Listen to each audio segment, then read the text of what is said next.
out to Orville Beckford Ministries. Yeah. Okay, my friends, here we are on another Wednesday, and I am excited, as I always say, and I am blessed to have wonderful people. So it keeps me excited to be here on another life program. And tonight, I have with me Pastor DeWayne Hamby.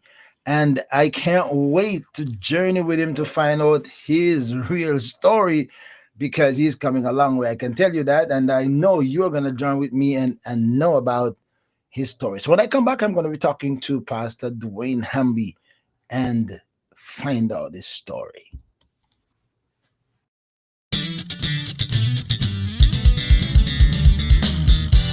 ORB Ministry presents Let's Talk with the Doc.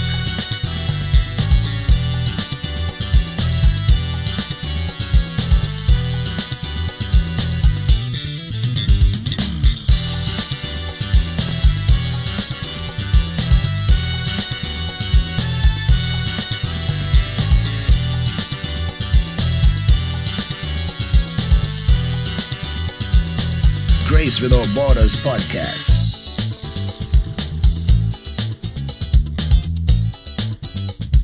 A thought for you. Ask Pastor. And a whole lot more. You never know what's next or who will join the conversation.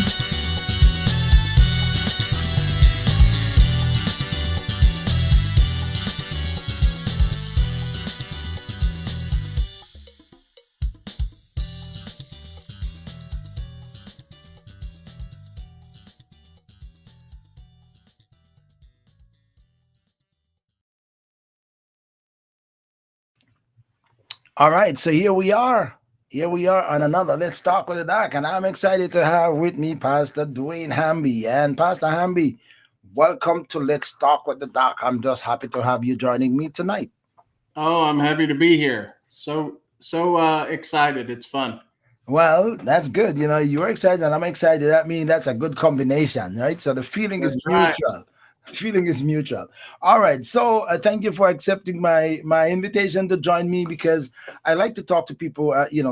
Everybody has a story, as I say. Some people's story are more fascinating than others, but one should not minimize one story because every person's story is unique and inspiring. And I'd like to. And another thing is that most people don't know even their close friend's story. And before I go into yours, I must let you know that I have a friend of mine. We've been friends for more than 50 years since we were in our teens. And preaching young man, I go to his home, I spend time at his home, he comes spend time at my home. We preach at each other's places of pastoral work as we grew up. And I did not know some things about his story until I had him on this program about 2 years ago. And it almost broke me down when I realized some things that he has been through, not until I talk here. So people don't know your story because we don't normally tell our stories. So this is an opportunity to hear the story of the man behind the scenes and the man that everybody sees as the journalist and the pastor and the editor and the the entertainment man, books the guy who probed the industrial world.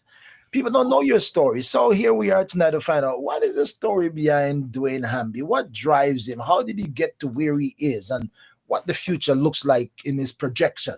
All right. So we're going to talk about, where were you born? Where were you born? What was your family dynamics like? Do you have siblings? What was it like growing up?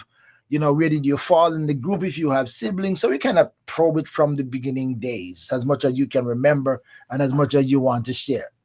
So where were you born and what was it like growing up? I was born in Marietta, Georgia.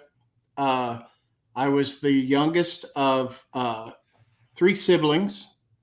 And we also have a sister that wasn't in our household, but the youngest of 3 boys. And I was the baby. My middle brother is 8 years older than me. My oldest brother is 10 years older than me. Born in Marietta, grew up there, really never got outside of Marietta too much until I went to college. Really, Wow. Wow. What was it like? What was it like? Or what is it like in Marietta, Georgia? Is that in the countryside, it small is. town? It's a suburb of Atlanta. Okay. We grew up. We could go to Atlanta, 20 or 30 minutes. It was Okay. 20 or 30 minutes away. Okay. One of my earliest memories, I went with our church to tour the Capitol. Mm. And when we toured the Capitol, Atlanta's first black mayor, Maynard Jackson, was outside doing an interview. And he shook our hands. And so that was a really cool thing. We're all just kids, and actually Hartsfield Jackson International Airport is named after him. Okay. All right. So you stayed in your neighborhood, in your community for all the time until you went to college. Okay. So what was it like growing up with your brothers? Small boy. Yeah, it's almost like my family.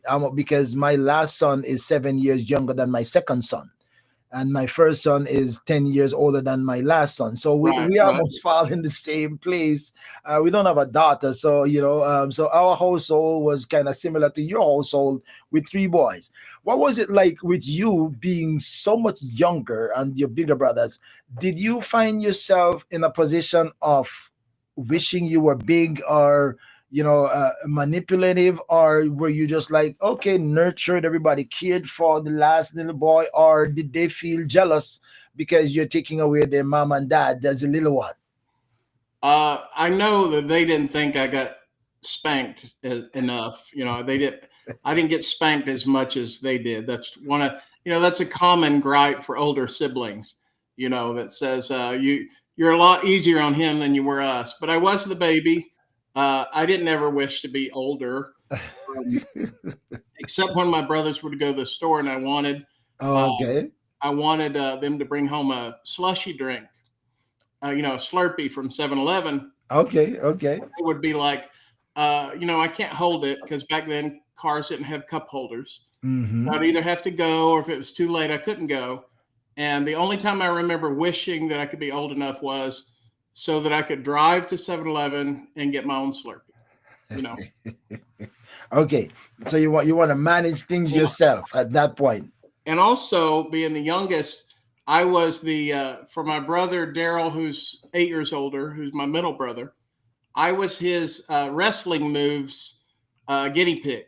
So when he would see wrestling moves on television, he would try them out on me. And so there's one move called the sleeper hold, where you put somebody in a sleep, and then supposedly they go to sleep.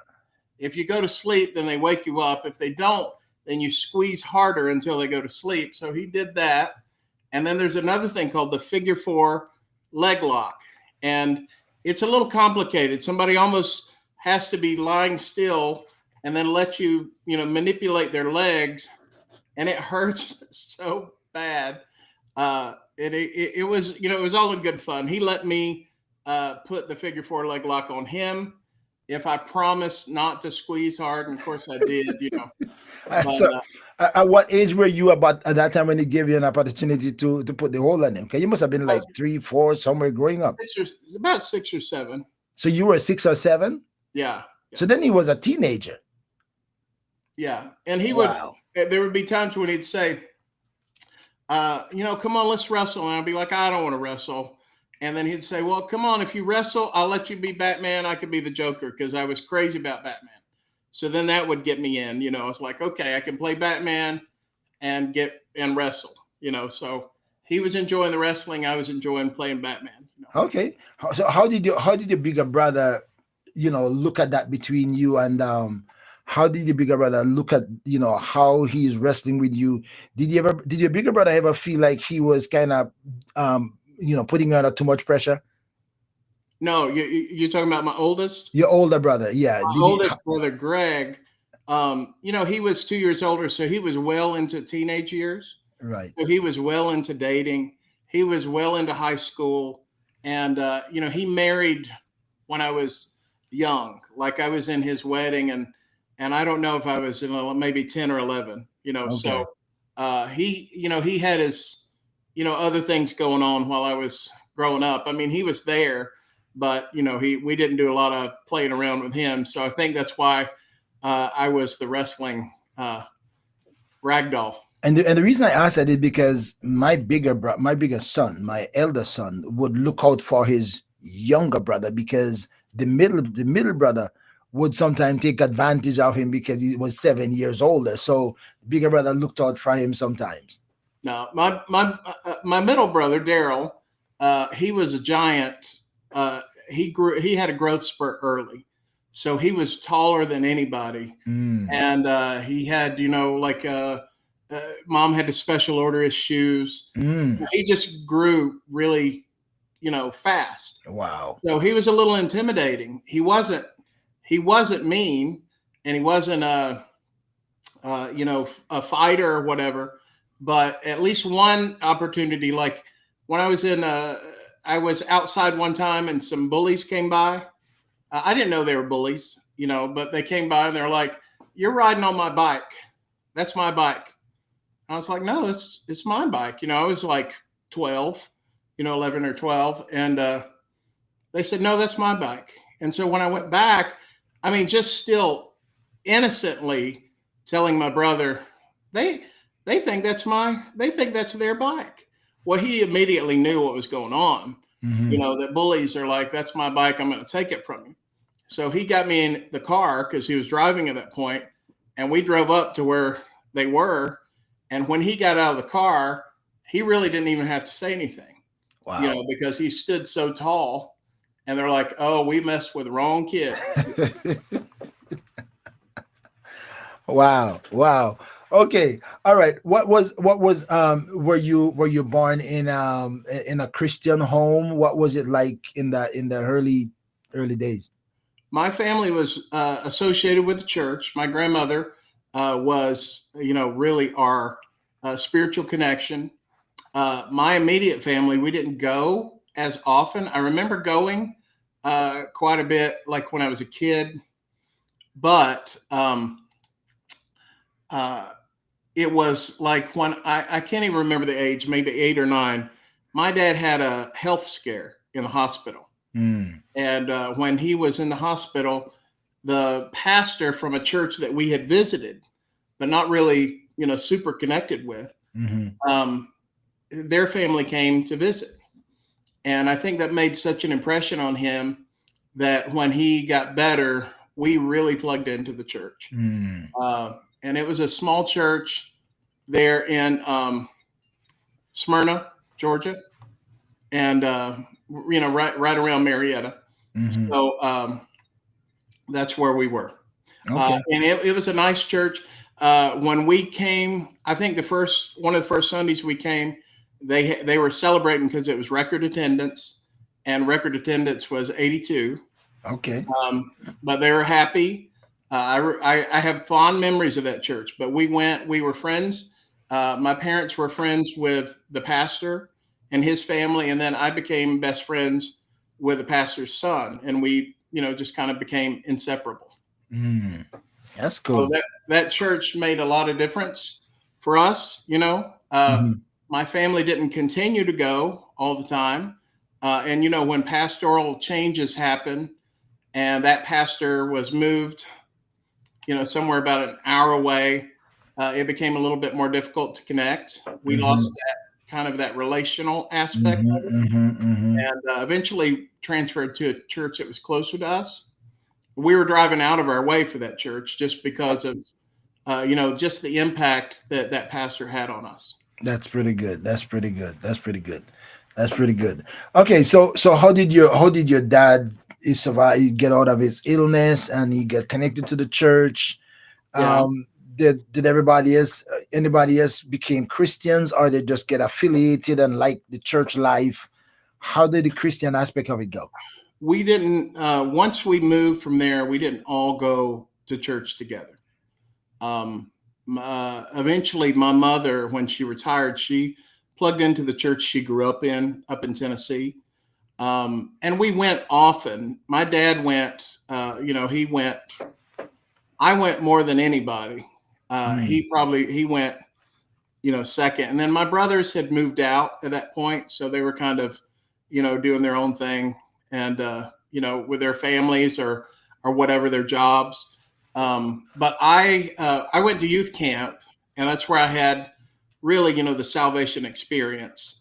So And let me. So what was your motivation, or to go more than everybody else? What was the magnet that drew you to go more frequent than others?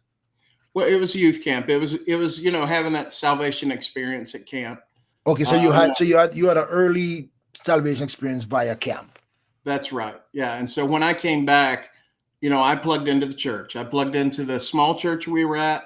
When we moved, I plugged into that church. Got into, that church had a good children's ministry. Is where I first started going. Then I had a great youth ministry.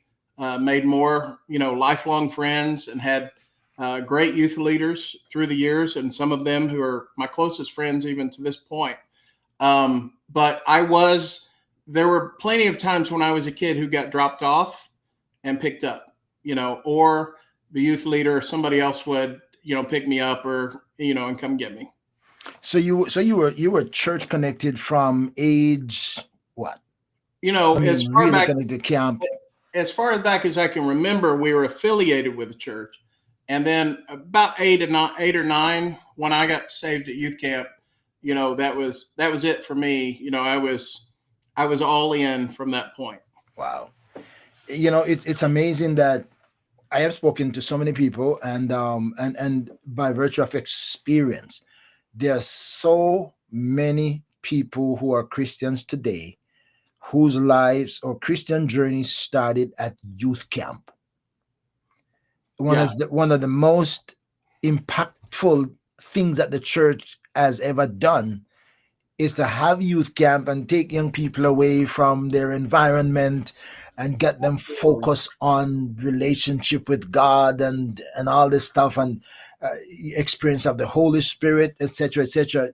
Youth camp is really a force, a life-changing force in the church, and there's so many testimonies about that.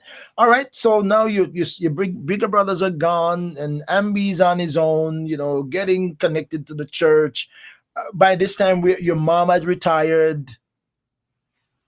Yeah, she retired after I went to college, but After you yeah. went to, okay, so a little bit later on. Right. Okay, so tell me how DeWayne's life unfolded. All right, I The grew up to a journey. young man. I'm in camp. I'm in church. How involved were you in church when you get connected back from camp? How involved were you, and what were your involvement? Yeah, I was there, every time we had something going on. And one of my youth pastors, the one that who's a close friend of mine, one of my best friends, Pastor Gary Lewis, he pastors the Marietta Church of God of Prophecy there in Canton Highway. Even that's the original church. That's the church he came to be a youth pastor at. But anyway, our youth group was busy. We had, service on Sunday. We would have Monday night prayer meeting. Tuesday night, sometimes we'd have a concert, community concert. Wednesday night, of course, was youth group. Thursday night was open gym because the church built a gym. And then Friday and Saturday night, if there was a revival or somebody speaking at a church that we knew of within an hour and a half of our church, we would load up in the church van and go. So Wow. we were busy, busy, busy. And the parents were so kind to nobody, like, really, as far as I know, complained about it. I think these days the parents would be like, okay, that's a little bit much. But we were there.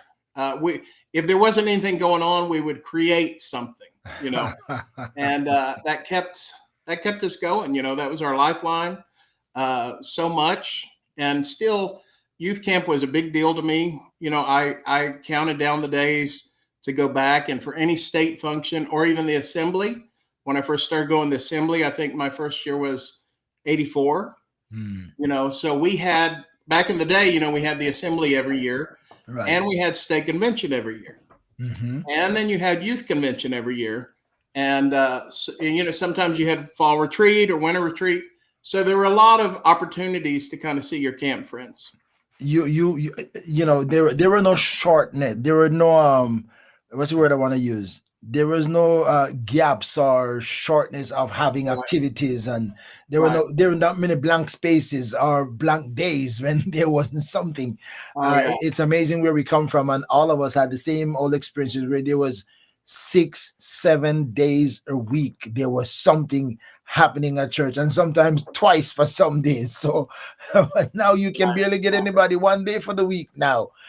So, I know. but Yeah. how things have changed.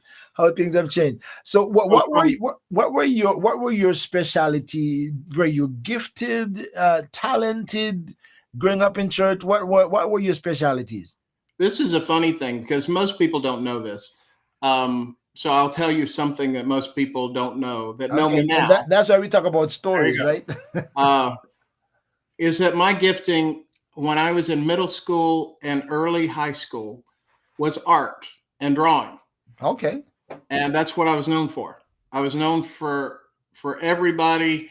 If you look at my yearbooks from back then, people are saying, to a great artist, you're going to be a famous artist one day or whatever. And at some point in the middle of high school, I kind of switched gears, Mhm. And then I started about midway through high school. I had a really good English lit teacher who really got me ignited as far as writing, expressing myself through writing. So I kind of leaned in there more than I did art. I kind of left art a little bit in the background, even though I still kind of dabble in it. I don't draw, but I do, computer graphics. What motivated your artwork desire, your art desire back then? Were you inspired by somebody? Were you just kind of curious? What triggered Yeah, that? I wish I could say it was something really highbrow, but it was comic books.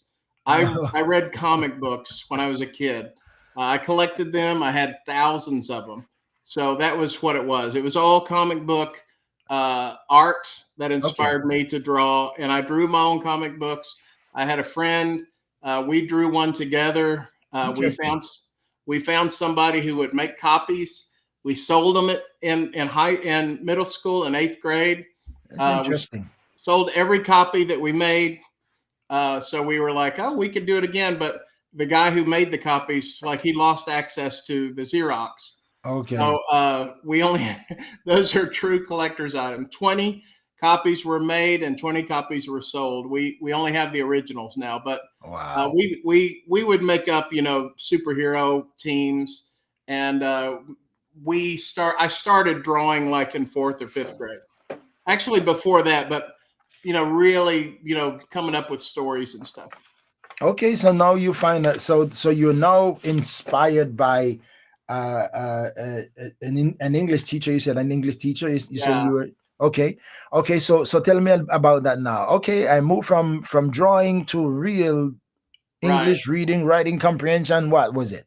Yeah, I had my English teacher. Her name was Mrs. Gregory, Frances Gregory, but now I think she her name now I think is Frances Clark. I've lost touch with her, but she was a firecracker, and we would get into discussions in her class.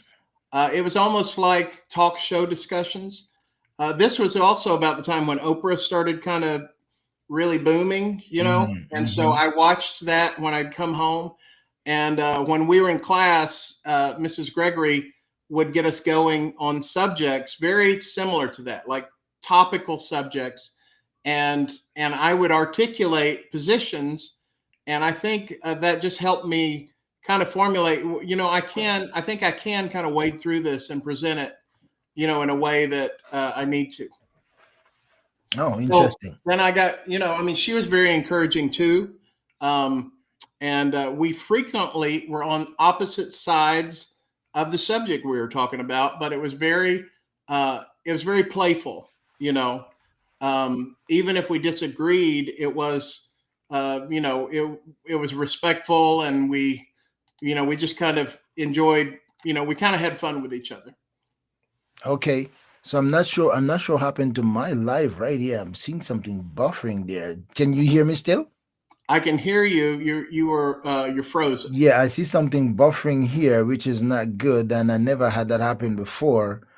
And I don't want to cut this. Okay, so let's keep it going. I am frozen. That is not like me. That is not good. That is not. I don't know what happened to my. If you refresh it, do you think it would? If I refresh, I think I'm gonna lose the live as well. I'm Hmm. gonna have to restart it, and I don't want to do that, but I can't stay frozen either. So I'm not sure what happened here. Okay, oh, okay, my computer, something went wrong here. Oh my good, my friends, I I'm was talking. it was I was thinking it was just on my side, so I was like, it's not going to be a big deal for me, but Yeah, it's on. Oh, let's say. Oh, okay. Oh, you know what? Oh, okay. there you Oh, are. okay. All right. I realized something happened. My some exit page came up on the thing, and it kept me buffering. Oh, my apologies. Thank God it wasn't worse than that because I didn't want to break the program. All right, all right. So, my friends, I'm talking to Pastor DeWayne Hamby, and just FYI, Church of God of Prophecy general people would know Dwayne Hamby because for a while he was the editor of the White Wing Messenger. Everybody in the Church of God of Prophecy everywhere around the world knows the White Wing Messenger. That has been going from childhood days for me.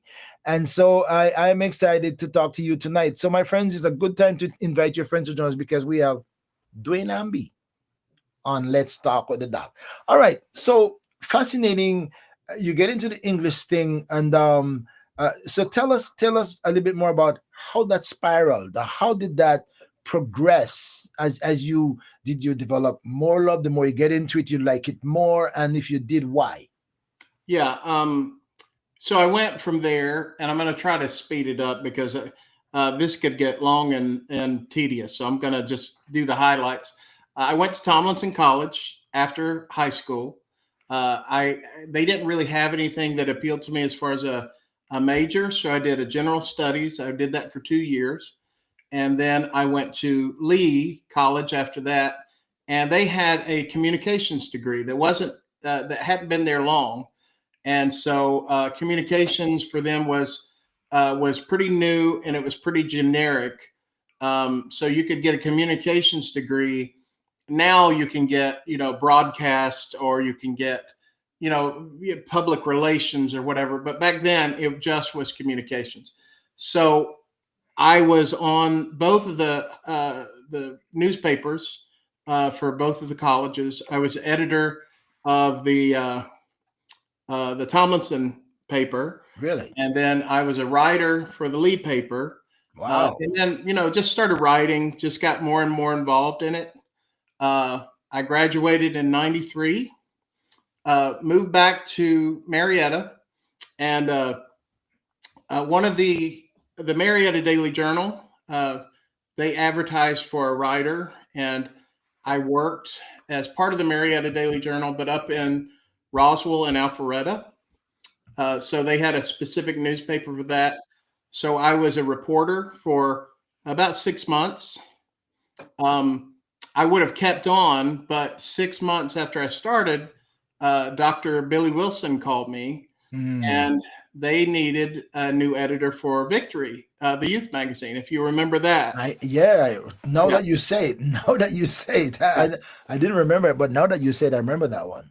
yeah. So I came and interviewed. I interviewed with Dr. Wilson the weekend I graduated from Lee. Because Wow. I had to come up. They only had spring graduation at that point, and I graduated mid-year. So I came up and interviewed. He offered me the position. He was leaving. He was moving to another department, but he was pretty confident I would get along with the person who was coming in. So I came in, trained under Maureen Beach, who was the outgoing editor. Just picked it up and did Victory for probably about um, 2, 3, 4 years. And remember, it was a little half-size magazine. Hmm. Um, about like that. It was like the White Wing Messenger Junior kind of. Uh, I did some graphic. Miniature, the Yeah, miniature writing. Okay. but I loved it. I admired it. As somebody who grew up in the church and who just consumed every piece of information that was out there. I mean, I read the White Wing Messenger when I was in high school. And I read, not every article, but I would definitely read information and things that related to news and stuff. And so for me to work for Victory was just a huge blessing. I remember that first assembly and just being overwhelmed, like, God, this is such a blessing to be here, so I did that for several years. And the person who came in was Dr. H.E. Carden. And Mm-hmm. Dr. Carden was an old friend. And so Wow. Dr. Wilson knew who was coming in. And so he knew that, he wasn't going to bring me up and somebody get rid of me, Mm-hmm, mm-hmm, So mm-hmm.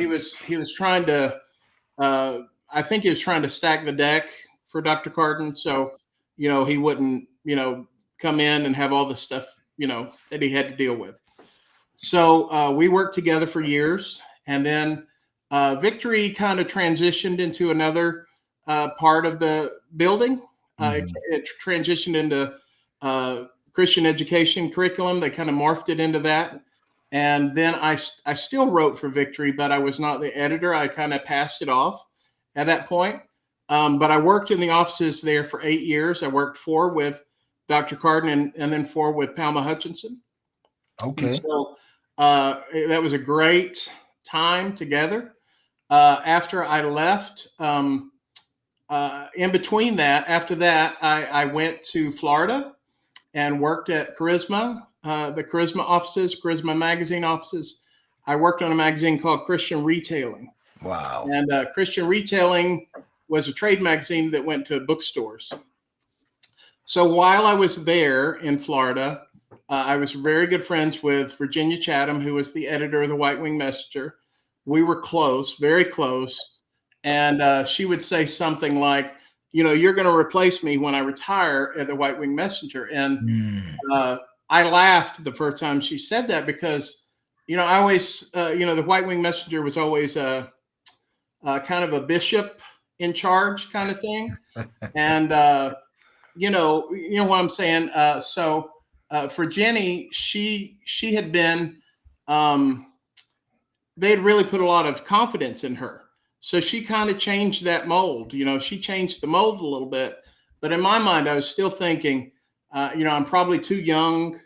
I'm probably not, the stature that they want. So when I laughed about it, it wasn't, that I'm too good for it. It was the opposite. I was like, that's just not going to happen. Right. Well, it did happen. And so I came up and I was editor of White Wing for 8 years, I think, 8 or 9. Wow. So I have, I call it my first tour of duty and my second tour of duty. So that my second tour of duty was in the communications department as at one point was the director of communications, and then also worked as the editor of the White Wing. And I loved it. I tell everybody it's the best job I ever had. I love it. Everybody was so good. People are, if anybody wonders, what happens in that building, because not everybody has the blessing to be there every day. Those people go in there every morning trying to serve the church, and bless the church.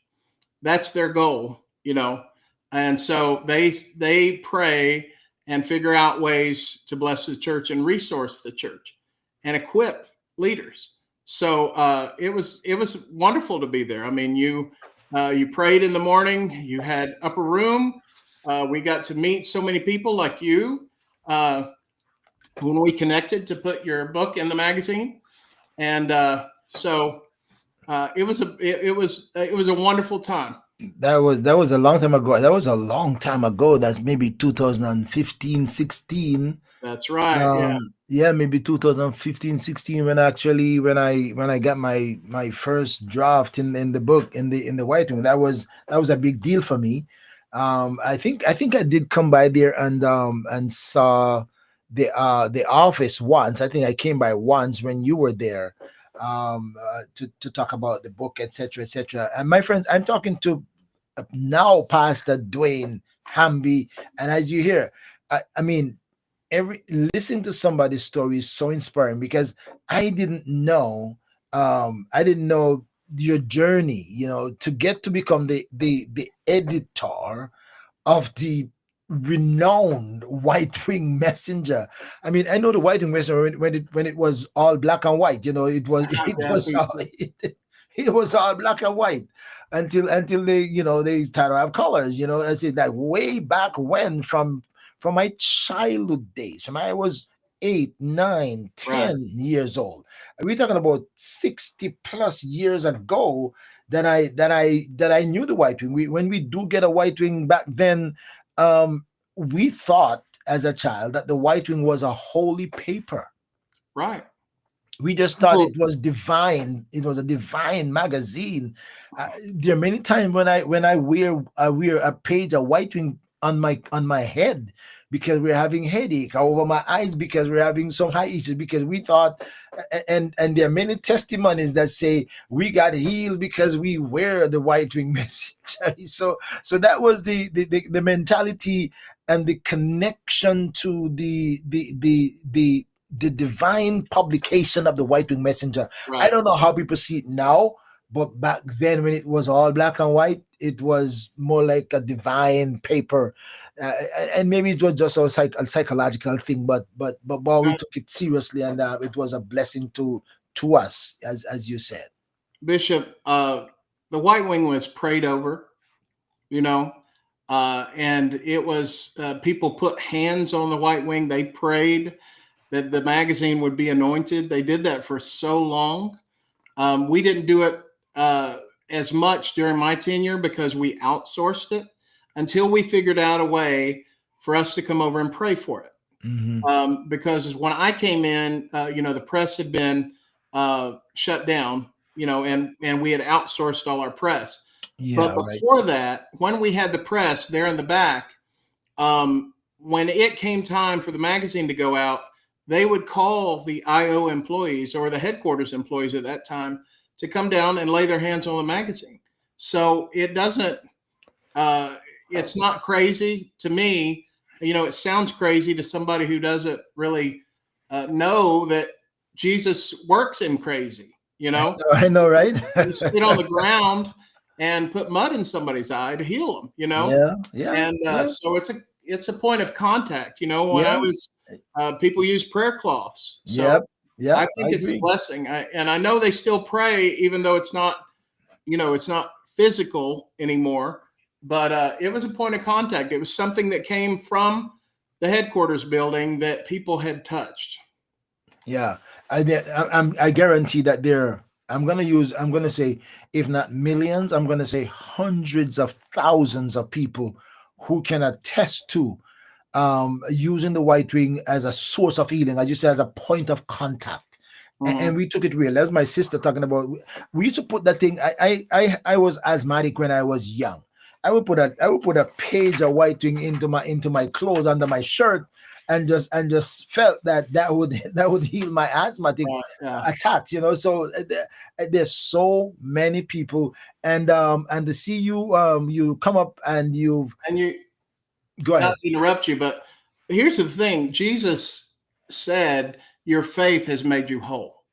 It is So true. if this is a tool of your faith, I mean, you're not worshiping the white wing. You just know that there's power in prayer, right? And Hmm. so he honored that. That's the way I look at it. Even if somebody says, from the outside who's not familiar with that, I don't understand it. Well, it's just faith. It Your is. It faith, is. your It is a faith work has of made faith. you whole. It is a faith. It's a faith that really makes you whole. And I remember people say, "Oh, rest your hand on your TV screen, rest your hand on the television screen," and all of those things that we have done.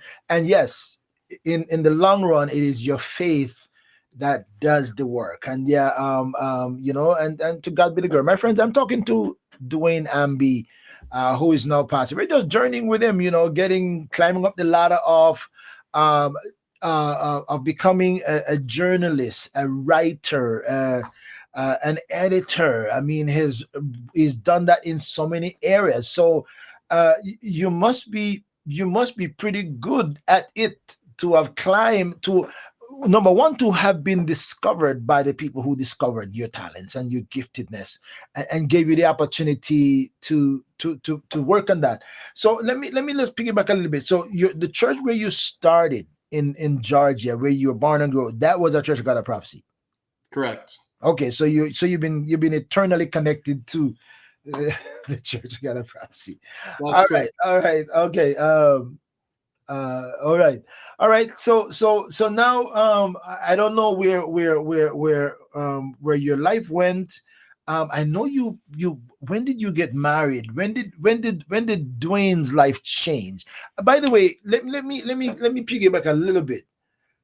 You transitioned from artwork to English, to becoming where you have climbed up on the ladder. At what point did you say, okay, this is what I want to pursue as my profession, my aspiration? Okay, when did you come to that conclusion, what you want to do?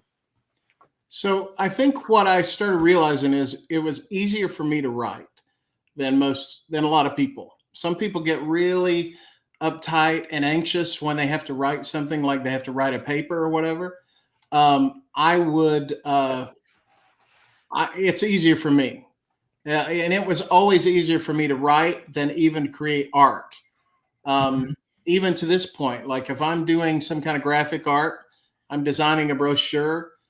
People think it takes less time than it does. It's more meticulous. For Mhm. me, writing takes less time than people think.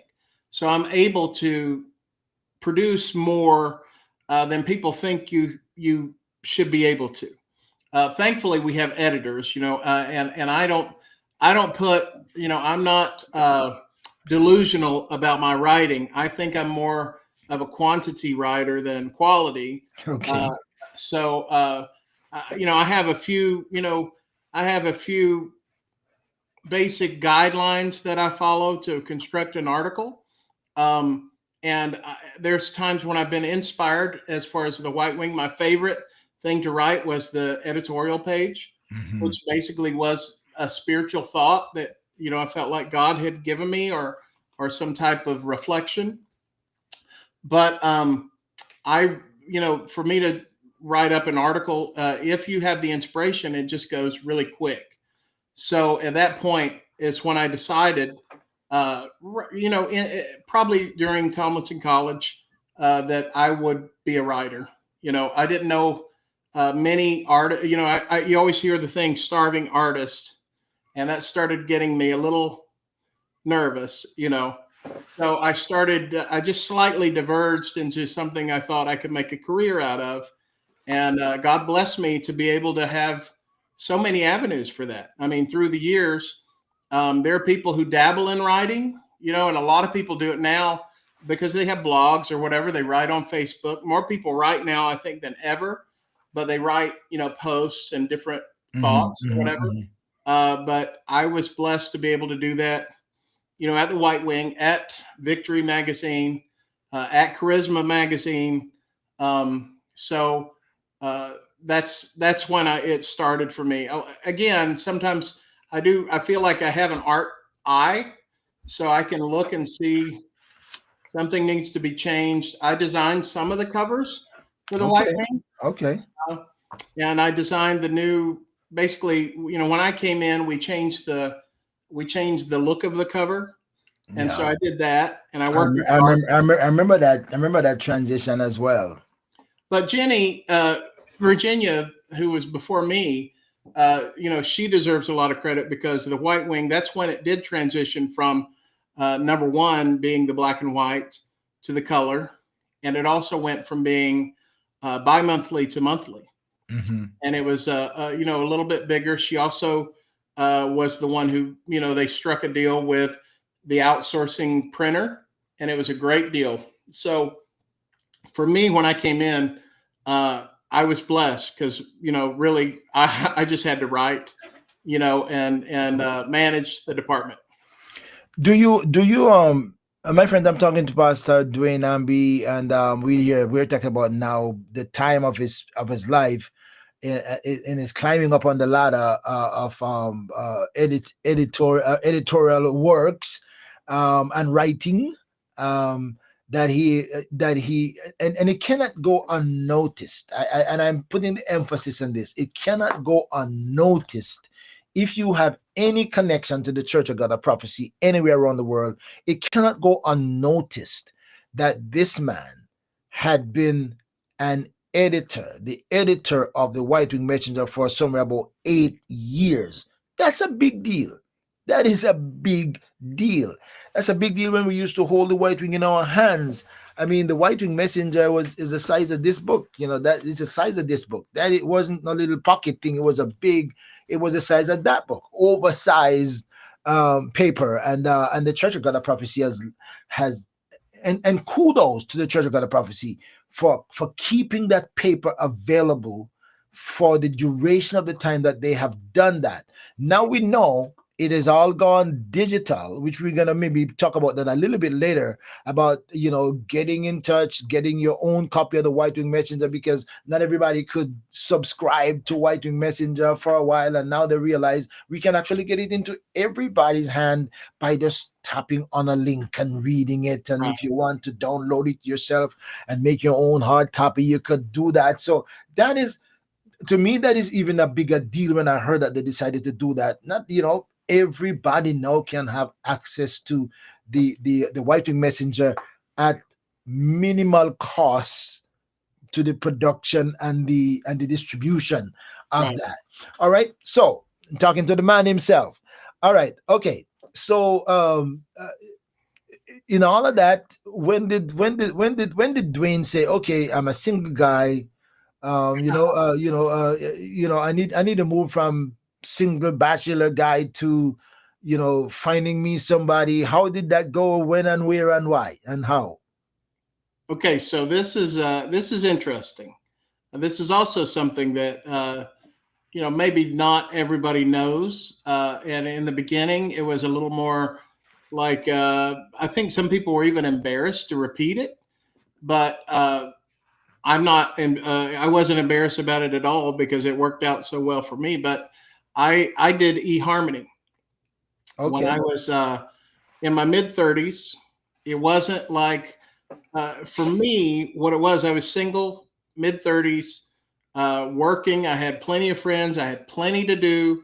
But there were times when I would look and be like, if I don't devote some attention to this part of my life, then I'm not going to progress there, Mm-hmm. So what I did was, just joined. They had a special on eHarmony for, a weekend, and so I did it. And not for a weekend, for 3 months, and so I did it, and we got connected that way with Leanne. Now it turns out she was in Cleveland as well, and she had done it years before. That's the weird thing. She had done it years before. We had connected years before. And then she joined back at the same time I joined back. And then we just connected. And she worked at the Church of God in their publishing house. Oh, So excuse me. we wound up being, we traveled in a lot of the same circles. We had a lot of the same friends, but we just met that way. So like the first time we met each other face to face, we didn't call it a date, so it wouldn't have that pressure. But we met there in Cleveland at a restaurant and just talked for 3 hours. And then we had our first date, and then we had, second date, and the rest is history. She's a wonderful woman. She was in charge of the copyrights for songs for music publishing at Church of God. Wow. And she has a music degree. She has a master's in church music, and she has a bachelor's in public relations. And she works in both of those. It's, some people say, nobody works in the degree they graduated in. Well, we do. because I was communications, minor in Bible. Everybody who graduates from Lee has a minor in Bible. And then Leanne was public relations. She works for a Christian publisher, and she works from home, does that, and she's also the worship leader at our church. Wow. And you've heard her sing. She's been at the assembly. She sang a few times there at the assembly through the years. Oh, you know what? I don't remember noting her as DeWayne Hamby's wife. Or maybe I forgot that. Maybe it doesn't resonate as much to bring to my memory. So this is. Go ahead. She was pregnant with our twins at the 2012 assembly. Maybe and that was in the Carolinas. Right, yeah, that was at Greensboro, North Carolina. That's the room. Believe me, that's the only assembly that I missed since 1990. Yeah. Well, she was very pregnant with the twins. The assembly was in July. The twins were due in August. Okay. So the doctor, maybe heard that. The doctor pretty much tells you, don't go out of town, after a certain point. And so she was after that certain point to go out of town. And so she had been asked to sing before the overseer. And then, so we had that. And then also I was like, I can't not go to the assembly. I have a pretty big job, so I have to go. So the only reason that they don't want you to take, to go out of town is they don't want your babies to be born in another city, if you can help it, because these doctors, are the ones who are helping her. Mm-hmm. But I told her, I said, if they're born in Louisville, then that's where they're going to be born, because I don't want them to be born without me, and I was afraid I couldn't get there in time. Wow. Interesting story. So when she sang, she was great with 2 children. Wow. And so she sang, she just tore the roof off, and Dr. Hector Ortiz said that was a trio. That's what I was thinking as well. There was a trio up there. It wasn't a solo. Oh my goodness. I'm talking to Pastor DeWayne Hamby. Just hearing his story, and the stories are fascinating and interesting. So this is interesting to go back and as you say, some people think it's embarrassing to go to a date place, your dating place, but I know they maybe think, oh, that's not a Christian thing to do, Christian, but then eHarmony actually was a Christian. Right. Well, but it's okay. The guy's looking for a girl. Go walk somewhere and find a girl. But this is fascinating because both of you are in your young days, busy young people involved, kind of pursuing the same things, parallel in life. And what's so interesting about this is that you are from the Church of God of Prophecy, and she's from the Church of God, and you both are busy people, and you both are on eHarmony, and you both link up, and you're both not too far away. So tell me a little bit about the connectivity. Do people place their profile? Do you read profile? In eHarmony, do you say what they do, their background, what they do? How does that work? So it's really interesting. The way they do it is for anybody out there, and people have asked me through the years about it. I encourage people to do it. I mean, we didn't, you don't necessarily want to go to a singles bar, to meet somebody, or a bowling alley, or, whatever. And nothing against people who've met people at those places. But those of us who don't frequent, don't go to clubs or whatever. I mean, this is a place for it. So when you start out, I actually used my first name, which is not DeWayne, in case I ran into somebody who would know me, because I didn't want to advertise it. I was trying to do it on the down low. And so what they do is you ask questions. If you see a profile, you see somebody in an area, and you say, I'm going to send them some questions. And those are all multiple choice questions. They're not deep at all. They're very surface level. And then they send you back multiple choice questions. And then if you want to go deeper, you send back short answer questions, and then they send back short answer questions, and then you can send back essay questions, and then they send back essay questions, and they also match you up based on a survey that you did. So they try to match you up personality wise. People are pretty straightforward about how religious are you. You say a lot of people say they're a Christian. Yeah, you're really born again, committed Yeah, Christian. are you an evangelical Christian, or are you just identified with that? So it matches you with all that. You're able to see that. So you're not like, okay, somebody who doesn't really take Christianity seriously, they may either not be matched with you, or at least you see that, and then you don't send them questions. So that's what happened with Leanne and I. We went back and forth. I could tell she had a little bit of, she had a little humor. I have a lot of humor, and I mean, she has more than a little humor, but in that getting to know you stage, I could tell she had, she didn't take herself too seriously. And then finally, I revealed, my name was DeWayne Hamby and not my first name Hamby. And she immediately Googled and saw articles that I had written, because I had written so many for not only for the church, but the movies and the music articles and stuff that I'd done in the past. So he was able to see, like, okay, I see this guy. He's he's on the up and up. Cool.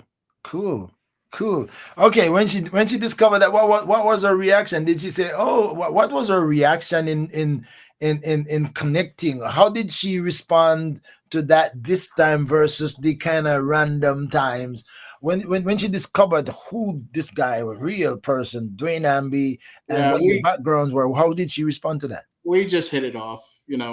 She's a great person. She's beautiful, wonderful, and wonderful personality. We have a lot of the same interests, with her being in music publishing, and I've always been a music fan. That's one part we haven't, gotten to. But even when I was at Victory, music was a big part of what I would write. I kind of infused the magazine with my love of music. The magazine changed a little bit to fit my personality because I love Christian music, and so that's one of the blessings of my life, being able to be involved in that industry a little bit. And so with her involvement, that was a point of connection. We both went to Lee, just at different times. Oh, you both went to Lee as well? But not at the same time. She went as a graduate student. We're the same age, but she went for graduate studies and I went for undergraduate. So she was there after me. She was in choir with people that I was in choir with. That lingered, so we had, like I say, we had a lot of the same friends and traveled in the same circles. We had just not connected. And so when we did connect, it was a wonderful, beautiful thing. Do you, and I'm sure, you would, the average man said, God, this is divine. Yes. God, how did this happen? You're amazing. How did you bring this together that I find the perfect lady with the qualities that fits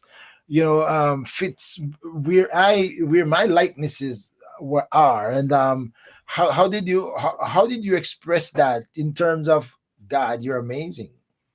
Yeah, I was 36, 37 before we met. So I was out of the the hot zone as far as when most people get married.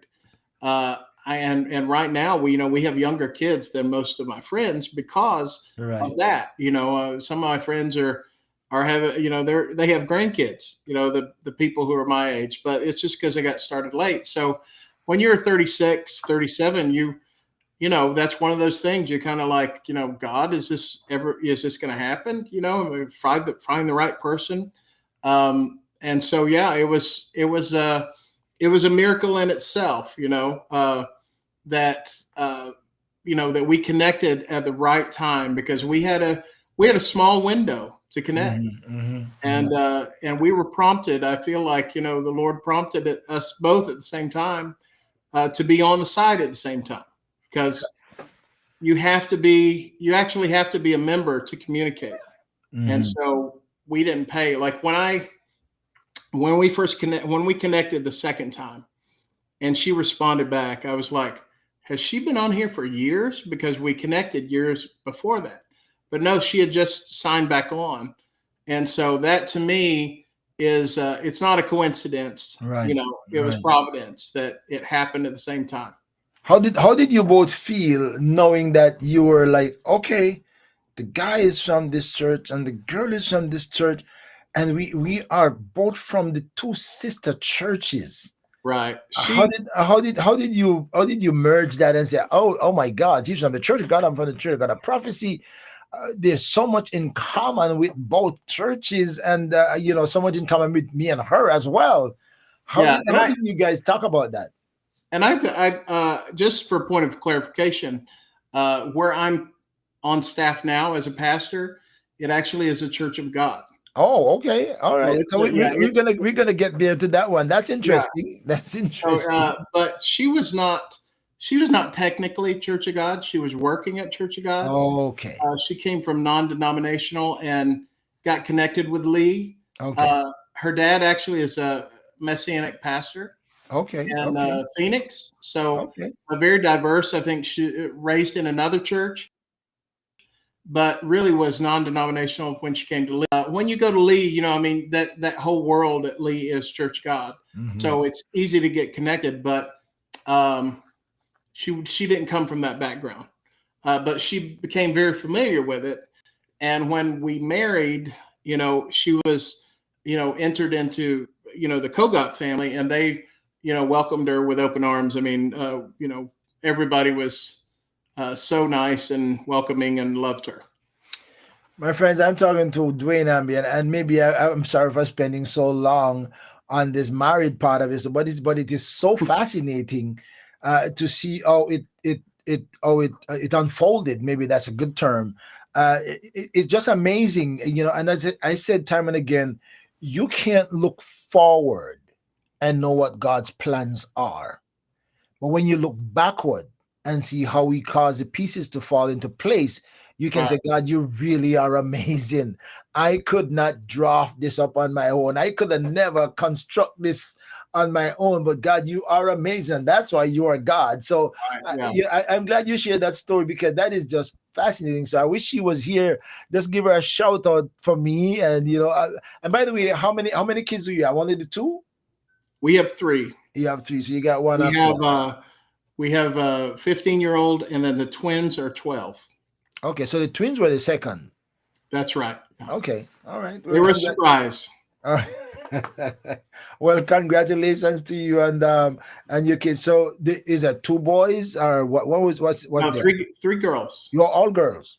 Okay. All right. Yeah, beautiful girls, and they love the Lord, and they're plugged into the church. That's where they've been tonight. That's where Leanne is. Went to go pick them up from. So they're involved in youth group and worship team. And cool. I was just going to ask you the singers as well. Yeah. Congratulations. They take that after their mama. That's good. That's very good. Very good. Very good. Give them a shout out for me too as well. Yeah. And congratulations. All right. Okay. So your time expired. How did you move on from White Wing Messenger? You get to that point. How did that transition into what and where? Yeah, it's really tough when you leave somewhere that, like I said, I loved it. It was just a blessing. But there are times when it's time to move on, and you kind of feel like I had kind of felt like I had gone as far as I could with the magazine, and maybe fresh eyes or fresh, look at it, or some kind of new inspiration might take it to the next level. And then another opportunity presented itself.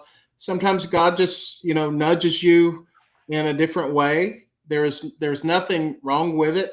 When I moved on, when I moved to Florida, the first few people that I met, kind of who were part of the church, but I didn't know them yet, their first question was, why did you leave IO? Why did you leave IO? Like they were sniffing something out. There was nothing to it. IO was really good to me. We had a beautiful going away. Everybody was there. If you have a going away party and people were sweet, it was a special time, and everybody made me feel very loved. And I just wanted to try something different. I don't even know what age I was, but this was back in '98. And there was an opportunity to do something with a media company in Florida. And I thought, well, I'll try my hand at that. That could be different. It's a different adventure. And so we packed up and moved. And then we were on a different path. After that, plugged into a local church, the Kogop there in Orlando, Southside Church. It's actually in Winter Garden with Pastor Shel Sullivan. I served as the executive pastor there. So basically like administrative. I would preach every once in a while. I would teach and did a lot of the media stuff. We talk about divine providence. We came in there January 2020. COVID happened in March 2020. So as soon as COVID happened and we started shutting down, I just went, I just kicked it into high gear. Me and my wife, like, we have to keep this ministry going and just move it all online. And so that's what we did. We had something going all the time, especially when people were confined to their homes. We had Monday night. I mean, we did all this on Zoom. So Monday night we did a small group, which was a Zoom Bible study kind of. Tuesday night we started a Tuesday night prayer meeting, a Zoom prayer meeting. They still going to this day. That's 5 years later. But our associate pastor, Bishop Regis Campbell, was the prayer pastor, really. And so he took that over and he's still running with it. Wednesday night, we had Bible study. Thursday night, I did a program kind of similar to what you're doing, nowhere near as impressive as what you have, but it was called Celebrating Good News. The reason I called it that was because we were all anxious. We needed good news. And so what I would do is very similar to what you're doing. I connected with Bishop Clements, and we had a conversation. I connected with Marcia Robinson, who was the editor after me at White Wing. We connected, with just different people that we knew, with Bishop Sullivan, J.V. Sullivan, who was a former pastor there. And we'd have conversations and let them kind of encourage the people. So when I say it was providence for us to be there at that time, it's because, God knew that church needed people who could, put things online. Now, I'm not saying they couldn't have figured it out on their own, but because they're smart people, they would have figured it out. But while we were there, we just kind of rose to the occasion. Made it easier. Yeah. So we did that until we opened back up Pentecost Sunday. So from March till Pentecost Sunday, we edited the services together. We had different people from the church send in songs. We put them together, and then Pastor Shell would, preach his message to his phone, and he'd bring me the phone, and I would merge it all together. And then on Sunday morning, I'd stay up Saturday night putting it all together, and then Sunday morning we'd play it just like a regular church service. Wow. So you're tech savvy as well, because you're a graphic designer as well. That's correct. I worked for that. I was graphic designer for a while. When I was at IO, I split my time between youth department and the art department at a point. And then when I was editor of White Wing, we had the graphic art department was under my supervision. Okay. All right. My friends, I'm talking to Pastor DeWayne. I'm gonna give him a chance to get a drink of water. Then we're gonna come back and ask him a couple more questions on the some other part of his involvement, and he's also an author. One would imagine he's an author because he seemed like he's a profound, prolific writer. So hey, why not writing books? Write books. So when we come back, we're gonna see. We talk about some of Pastor Hamby's writings and where does he go from here. When we come back, we will keep the conversation going. Every Wednesday, 8 p.m., join ORB Ministries on Let's Talk with the Doc, live on Facebook, YouTube, and Twitter. There is a story, something to encourage and inspire you. You may even have a life-changing experience. You never know what's next or who will join the conversation. Stay connected. Subscribe to ORB Ministries YouTube channel. Follow on Facebook, Instagram, and Twitter.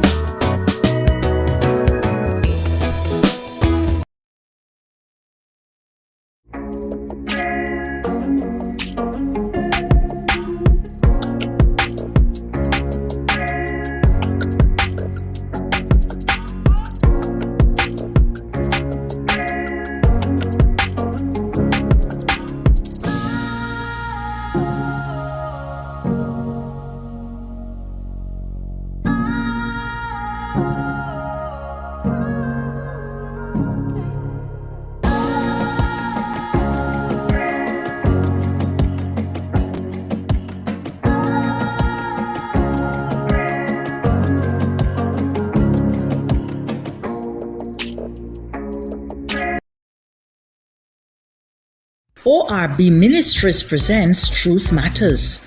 Join the Truth Matters panel for discussion on issues of the times with host Dr. Orville Beckford Sr. and his panel consisting of Bishop Ishmael Charles, Reverend Ashana Knight, Bishop Franklin Ferguson, Bishop Colin Powell, Minister Laverne Augustus, Dr. Danette Ming, Bishop Anthony Campbell, and Pastor Shelley Antoni. Nothing is off limits for discussion. Follow ORB Ministries on Facebook, YouTube, and Twitter. And be ready for the next hot topic on Truth Matters.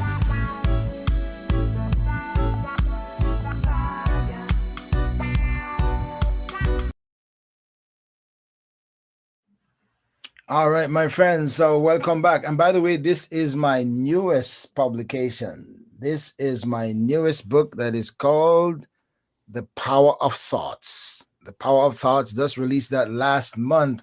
The Power of Thoughts. There are more than 200 thoughts in this one, and there is a story behind it. If you get a copy, you'll read my introduction and see what is the story behind that. But this filled with thoughts of inspiration, motivation, and thoughts that will change your life and the life of some people around you. You can email me at ORB Ministries to get a copy of any of my books. I'm blessed to have 3 books out in the market, and I hope that God will have them even when I'm gone as sources of inspiration to change lives of people and to bless them in so many ways. For those who don't know, you saw that one earlier. This one, it says, "Don't judge me by my scars or hold me hostage to my past." This one is a must read for everybody. All right, welcome back, Pastor. All right, so I'm excited to have you. So you moved on to Church of God, and you are associate. So you say you do you are Pastor Next Steps Pastor. What does that read? What next steps mean? Next steps is basically the terminology for discipleship. Okay. So next steps is moving people through the church and the next step of their journey. Okay. So when we have a visitor or a guest, the next step for them is to come back, right? And then when they attend a little bit, the next step is for them to join the church or to be baptized. And then the next step after that would be to serve somehow in the church. And so we have a whole system for that. for integrating people into the church, for presenting opportunities for them to serve in just a variety of ways, whether it be, children's ministry, student ministry. We have a bunch of life groups that happen, small groups. We have 19 small groups happening.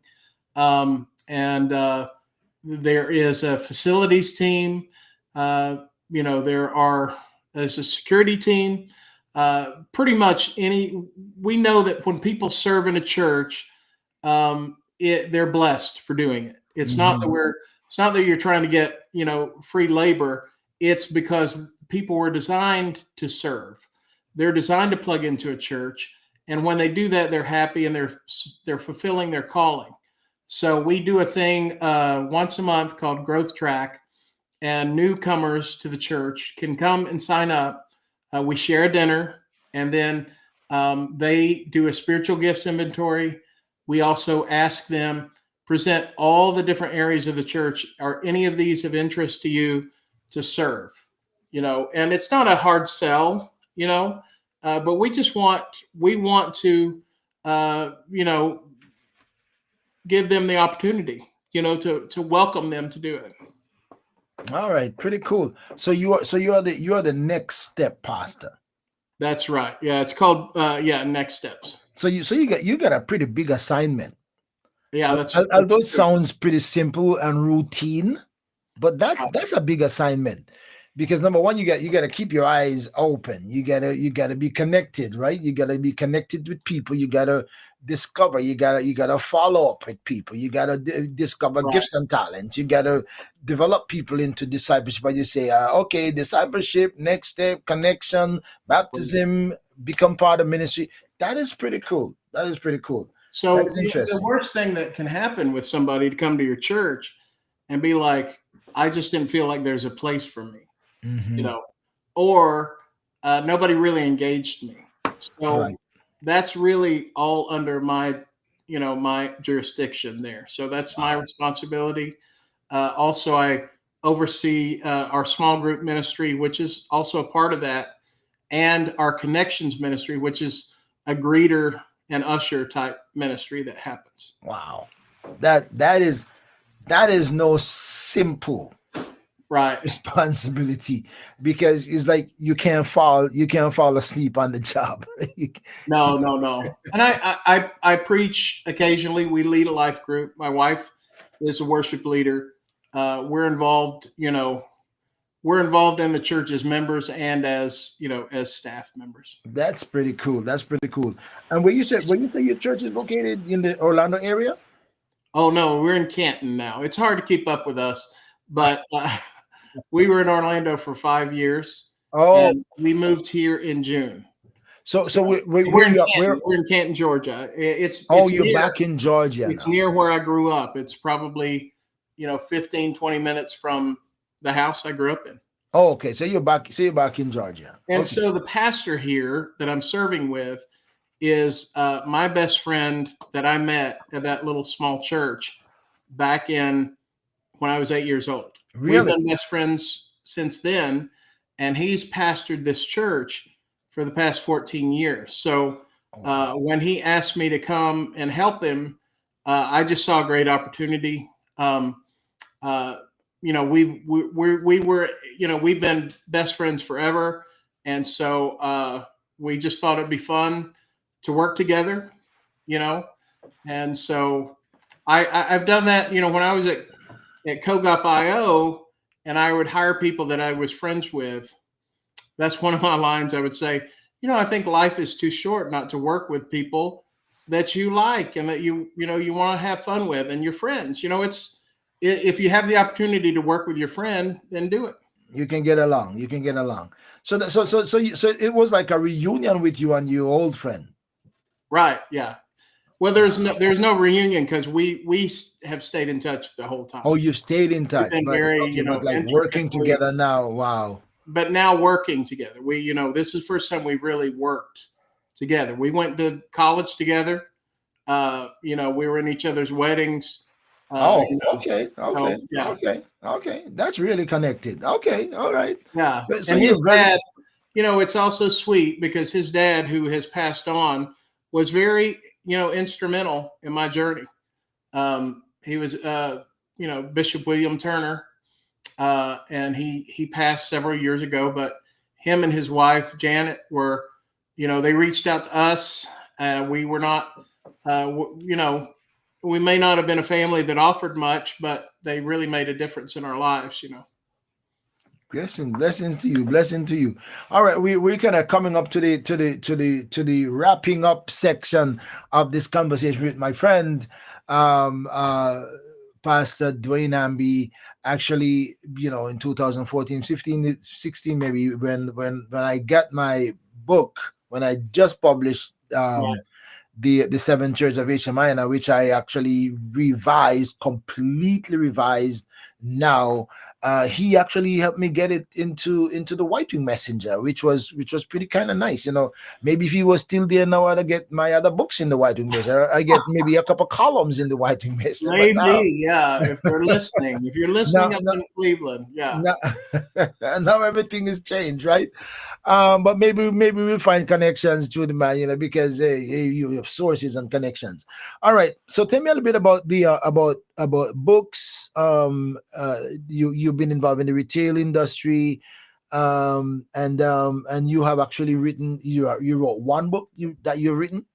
Yes. So I wrote a book years ago. I think it was 2017, 2018. Basically, it was a compilation of a lot of my messages from the messenger. Okay. I put them together, tried to make them flow, tried to put them in chapters according to different subjects because, I didn't feel like I wrote on a very big variety of subjects. I may write on the same subject 5 different ways. So I put that in a chapter. But I felt like the overall theme, and what I feel like the overall theme of my life is gratitude.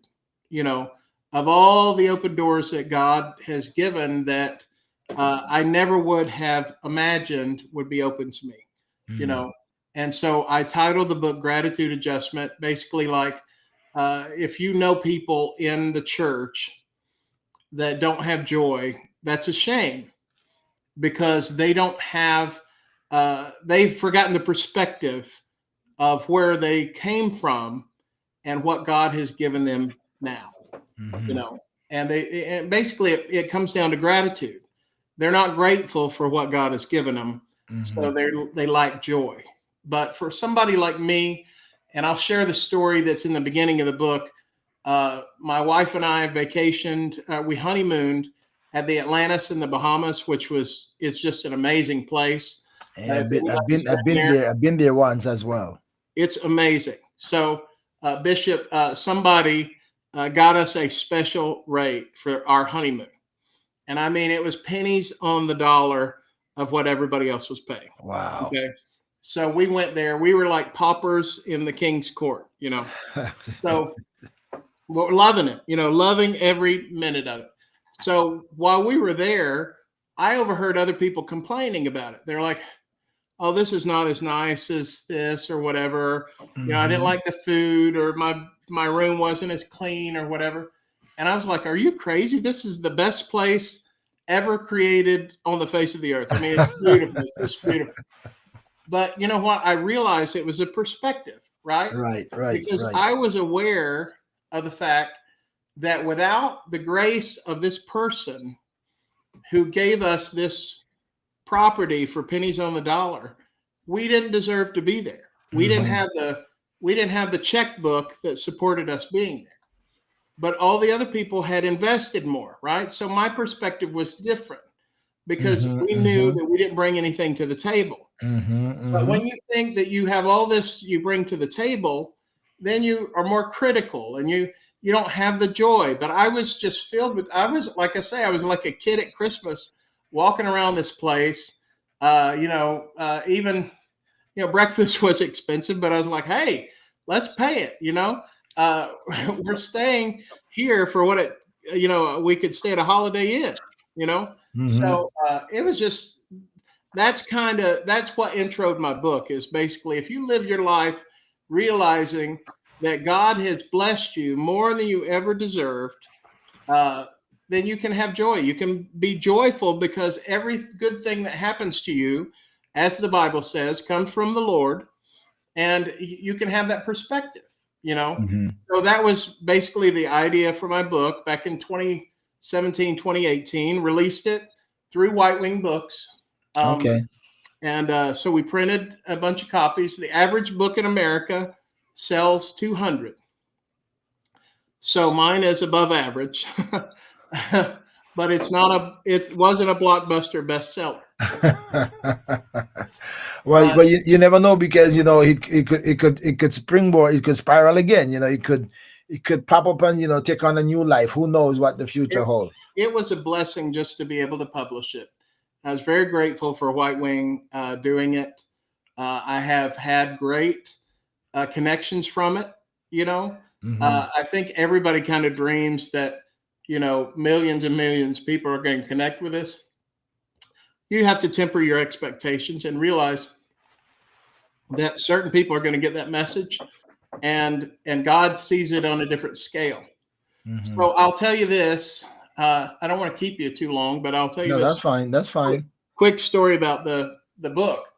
On one of my media trips, which we haven't had a chance to talk about, the entertainment stuff, but I was on an entertainment trip, and I was on a bus, this big charter bus that was taking us to a movie studio to watch Ben-Hur, the new Ben-Hur. Mhm. That's what it was, and it was more of a faith-based. And Rick Warren comes on that. Rick Warren walks on the bus.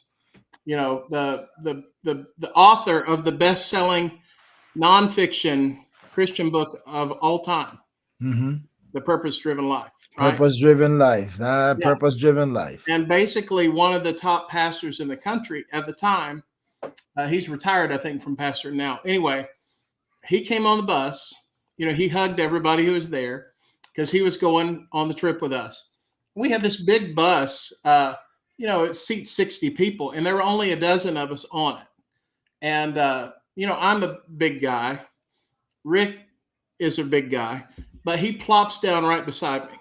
It's kind of like being on an airplane, when you're kind of right up against somebody. Crunchy. You're cuddling, you're cuddling a little bit, but that was his personality. He wanted to be, he wanted to get to know me. He didn't know me, right? So he sat down and we had a long conversation. The bus ride was 30 minutes. He poured into me, and I had a copy of the book, and I showed it to him, and I said, well, you have your book. This is the first book I've written, and we joked about it. I told him that I had used editorials to put it together, and he's like, well, yeah, you're an editor. I mean, that's what you do. If you don't have time to do it, you've got 3 kids at home, right? So I didn't give it to him at that point because we were going to be running around doing things, and I didn't want him to have to keep up with it. But he asked me when he found out I was the editor of the White Wing, our denominational magazine. Mm-hmm. He said, will you do me a favor? If I give you my home address, will you put me on your subscription list? And I said, yes, of course. He said, I like to read what denominational pastors are doing. Mm-hmm. And he said, in some of the churches that are smaller, they're bivocational. So they're really in the trenches. Right. And he says, I want to see that perspective. I think they have a perspective that the big churches don't have. And so I happily, took his address home. I sent him some White Wings. I added them to our complimentary subscription list. And then I put the book in there, and I was just blown away. I mean, he was so nice, and for somebody like that to take time to get to know somebody. There were other people on that bus who were big names, highfalutin, and they were looking at me like, who is that guy that Rick is talking to? Like, who is he? Like, why would he sit with me, and do that? So 6 months later, 5 or 6 months later, I'm at home one night. The kids are in bed. Leanne and I are watching TV or something, and so I'm on my computer, just kind of answering emails or whatever. And then all of a sudden I go, and Leanne's like, what's wrong? Somebody died or whatever. And what it was is he had emailed me. Rick Warren emailed me, and he said, DeWayne, just wanted to let you know I just finished reading your book. I'm proud of you. Great job. Love, Pastor Rick. Wow. From his home email address. And I told Leanne, I was like, that is pretty special. This is a guy who, he is the author, right? I mean, the author of authors, right? His book has gone everywhere. And for the fact that he sat down and read mine was just amazing. And if he would have written like 2 more sentences, I would have reprinted the book and put it on the cover. But you can't reprint the book and just say, great job, Rick Warren. Maybe you could have asked him, could you add an extra line so line or two, so I could actually edit the book, revise the book, I think he was being, very kind. Wow. Yeah, I know. That'd be a bit pushy to ask some more than that, right? It just blew me away, Wow. Very special. Wow. That is good.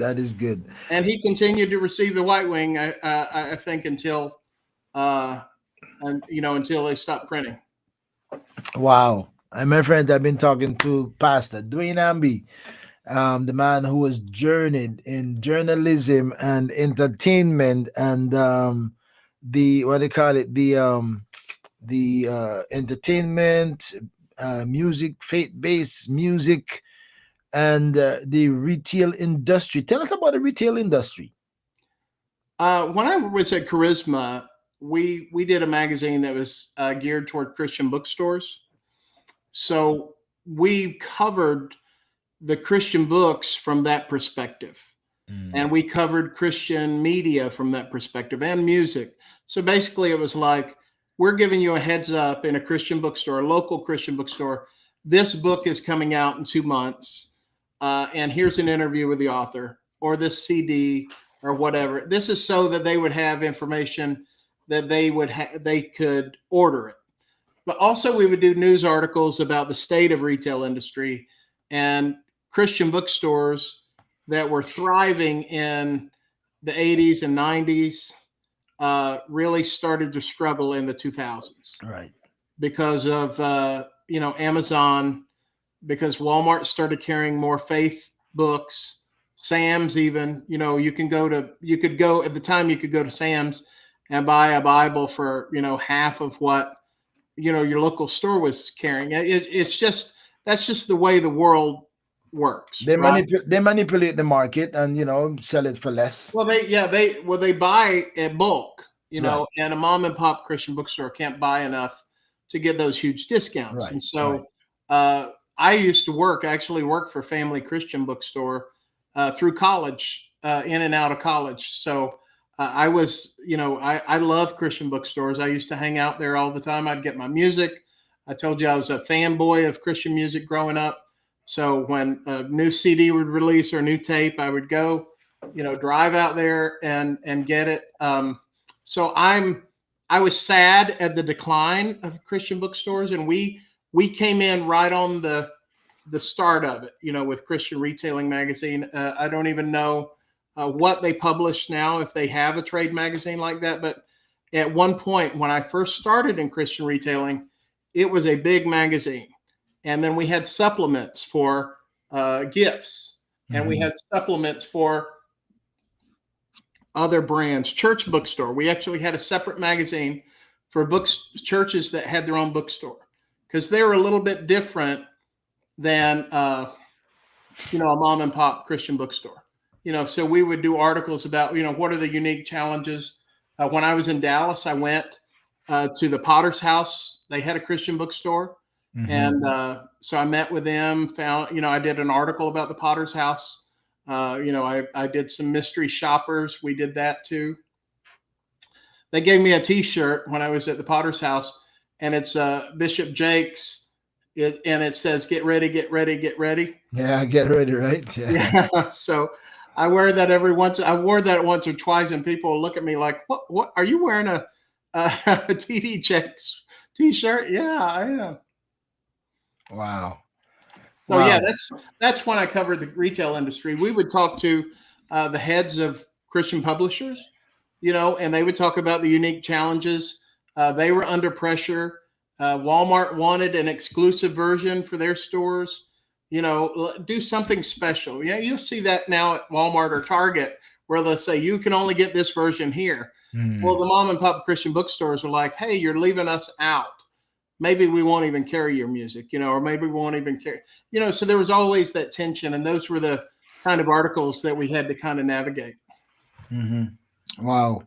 All right. Okay. So finally on this chart, unless you have something here you want to tell me, you are a member of the Critics' Choice Association. What is Critics' Choice Association? So I have been probably since mid 2010s covering. I told you I covered music for a long time, but in the mid 2010s I started covering more Christian media, faith-based media, and so I started getting connected with movie studios and people who are making movies, actors and actresses, directors, and all that. And sometimes that would blend into secular as well. So we'd go on movie studios. You may not know this, or maybe people don't know this, but if a movie studio has a movie coming out and they want to promote it, they will fly a certain amount of press in, put them up in a hotel, and show them the movie, and then you can talk to the people, do interviews. And so I've been doing that since the mid 2010, probably for about 10, 11 years. And so a couple of years ago, the Critics' Choice Association is not, it is a secular film critic association. And a friend of mine was a member of it and kind of advised me on, they open their application once a year. And so I filled out an application. There are membership dues. There are 600 people in the Critics' Choice Association. And we have a Critics' Choice Awards that happens before the Oscars. So the Oscars are voted on by people who work in the industry. To vote on the Oscars, you have to be a member of the Academy of Motion Picture Sciences, or I'm not sure, but you have to be a member of the industry. But for Critics' Choice, it's all critics. It's all people it's all the press, So we vote on them. It's the precursor to the Oscars. Some of the things that we vote on, they vote the same way at the Oscars, not because they're copying us, but a lot of things kind of rise to the top, or they get the same people's attention, So last year we went to the Critics' Choice Awards, my wife and I, because that's one of the perks of being a member. You can go. And so we were in there. It was a banquet. It was a big room with tables everywhere, and everyone was there. I mean, people that I was never in a room with before, like Oprah was there. She had a table for all the people from Color Purple. And then there was a table for all the people from Killers of the Flower Moon with Robert De Niro and Leonardo DiCaprio. And all the other movies, the studios would buy these tables out. And then the critics, it's our dinner. So we're there just to enjoy the dinner and kind of be part of the evening festivities because we voted on them. So now I know that I have a celebrity on my program. Well, I will tell you, I tried my best to meet Oprah that night, but it did not happen. I met some other people, but I didn't meet her. So I don't know. I grew up watching Happy Days. I don't know if you're familiar with that program. I remember Happy Days. But I watched Color Purple a few times. Yeah. Now this is the new Color Purple. Okay. I love the original. I love the old Color Purple. That's my favorite. Yeah. Okay. The old Color Purple, the original Color Purple. That one I watched over and over again. Oh yeah, it's so good. That was so good.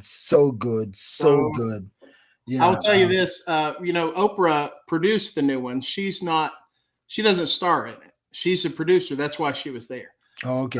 So the girl who plays Sophia in the new one, her character, her name is Danielle Brooks, you know. And so as I'm walking in after one of my trips to the restroom, Danielle is walking beside me, and she's got a beautiful gown on, you know, and she just looked radiant, you know. And I said, "That is a beautiful dress," you know. "Oh, thank you." She's really sweet, just us two. And then I said, "All my life," and she finished it, and she said, "I had to fight. All my life I got to fight. I had to fight." All my life I got to fight. So I she just say, finished you it. know, I love Zappo. I love it. I Yeah. love Zappo, but I kill him kill dead him before I dead. make him beat me. I kill him dead before I let him beat me. Yeah, that's right. So it was a cool moment.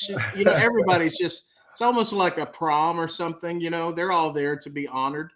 And, Right. you know, uh, I don't particularly care for, you know, everything that wins, you know. I didn't vote for everything that wins. I don't, so, people who don't have my background, my faith background, don't tend to see things the way I do as far as positivity and hope and inspiration. So there are some things that, you know, are a little disappointing, but you know, as a Christian, you know, you're influenced to find things that, you know, bring good into the world. And so I feel like that's a benefit, a positive element of being part of that. Congratulations, man. Well, just listening to you, man, I had no clue that you have journeyed that much and you have been so widely or vastly involved in society on the journalistic side, on the entertainment side, on the analytical side or the critical side of all these things, man. That's congratulations to you. Congratulations. I had no clue you were so deeply involved in all what's happening in society. That's and then so much in church. So then in conclusion, in wrapping up, if something I didn't ask you that I think you should have, that you think you should have shared, you can tell me that. But outside of that, where does DeWayne go from here? What's the future? What's the future cast? Maybe that's a good. What's the future cast of DeWayne Hamby? Well, Bishop, that's a question I get asked a lot because people have 5-year plans. You know, my 5-year plan, my 10-year plan, or whatever. The only thing I know for sure is that my girls are growing up, so we're going to watch them, you know, go through school and graduate and love the Lord and develop their talents. You know, those are non-negotiables. I know, you know, if I'm here, if we're all here, that's going to be happening. But besides that, there's so many doors that God's opened through the years. It's hard for me. It's always difficult for me to say, well, this is what I want to accomplish in 5 years, because what I'm doing now, I wouldn't have guessed 5 years ago, you Mhm. know? So I am pressing toward and trying to be faithful in what God has given me, that He has blessed me with, and the opportunities He gives. I've been in many situations where I'm like, why am I here? You know, what am I doing here? One time I was about to go into a movie theater, and we're all talking, and the people who are talking to me are one of them's from Entertainment Tonight, the other one's from Extra, the other one is from Access Hollywood, and they're like, "Who are you with?" I'm like, "Well, I have a page," but we're all just people, nobody makes me feel intimidated, but it's just, I get asked that a lot, why did they invite you? Why did you get invited? Why did you go, why did they fly you out and sit you down? I don't know. It's just an open door that God opened, and I want to go. I have enough of an adventurous spirit where I'm like, I want to do, if He opens a door, then I want to do it. I want to check it out. And where do I go from here? Wherever God opens the door. I'm a Wow. minister, I'm a pastor. I am credentialed. I'm COGOP credentialed. So I don't, I have, the world is open. You know what I'm saying? I'm going to be faithful here at this church. It's a beautiful thing to see people fall in love with Jesus and become engaged and join the church, and the church build and reach more in the community. That's the immediate, like if you say, what's the 5-year goal? Well, that's probably it, of seeing where God can take this church in the next 5 years. God bless you. Then on the side, if, when somebody says, hey, come out here and watch this movie and interview this person. Yeah, I want to go do that too. So you're still deeply involved in that. You still, get into the extracurricular things, if you want to use that term. That is not church related. Yeah, it's not a job. We call it a hobby. Most people will say, I want, when I come back from a trip, and they see my, my pictures or whatever, they'll say, well, I want your job. It's really a hobby. It's really mostly for opportunities. It's mostly for the adventure. I have a job. I have a good day job with my church, and I want to be faithful to the church. The church is my priority. I should say that for any of my church people who are listening. The church is always a priority. Of course. And that's where my heart is. But, I have a little pastime. My best friend, Lance, his son wrote on his Instagram once, he put a picture of me and he says, my dad's best friend's hobby is sitting down with celebrities. How about that? So. Well, that's not a bad hobby either, right? No, it's fun. That's not a bad. And it's low impact, right? It's not like hiking or rowing or anything. Yeah. I can sit down. It's not very risky. Right. Well, it's beautiful. I thank God. Like I said before, every good and perfect gift comes from above.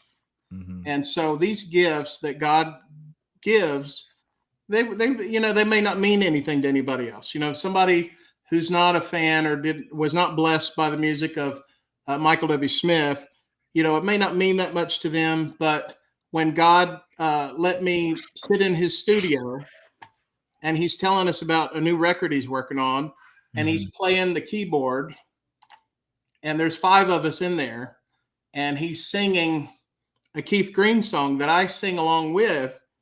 We're both in there singing together. And as a 13, 14-year-old boy, I would never have dreamed anything like that. And so even at the end of that, I told him, I said, it's just amazing where God, the opportunities he opens for us. And, and he said, we're just living the dream.